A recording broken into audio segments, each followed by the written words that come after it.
নমস্কার, আমি মার্জনা দাস। আমি আসানসোল থেকে বিলং করি। আমি এখানে কলকাতায় আমার কলেজের জন্য এসেছিলাম। আমি এখানে ফিল্ম অ্যান্ড টেলিভিশন প্রোডাকশন পড়ছি।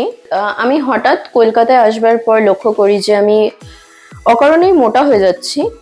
তারপর আমি আমার ডায়েট এবং এক্সারসাইজে একটু মন দিই। আর আমি মেইনস্ট্রিম লা এসেনশিয়ালস বলে একটা চ্যানেলকে ফলো করি, যেখানের টিপস আমার অত্যন্ত উপকারী লাগে আর যেটা আমি নিজের ওপর ব্যবহার করি, আর সেটা আমাকে সত্যিই খুব হেল্প করেছে আমার ওয়েট লুজ জার্নিতে এখন অবধি। আর আমি এখনো তাদের টিপস ফলো করছি। আমি নিজে একজন মেইনস্ট্রিম লা এসেনশিয়ালসের দর্শক, আর ওনারা যা টিপস দেন তাদের চ্যানেলে, সেটা আমাকে রিয়েলি হেল্প করেছে আমার ওয়েট লুজের জন্য। আমি এটাই আপনাদেরকে বলবো যে আপনারাও ওনাদের কন্টেন্ট ফলো করুন।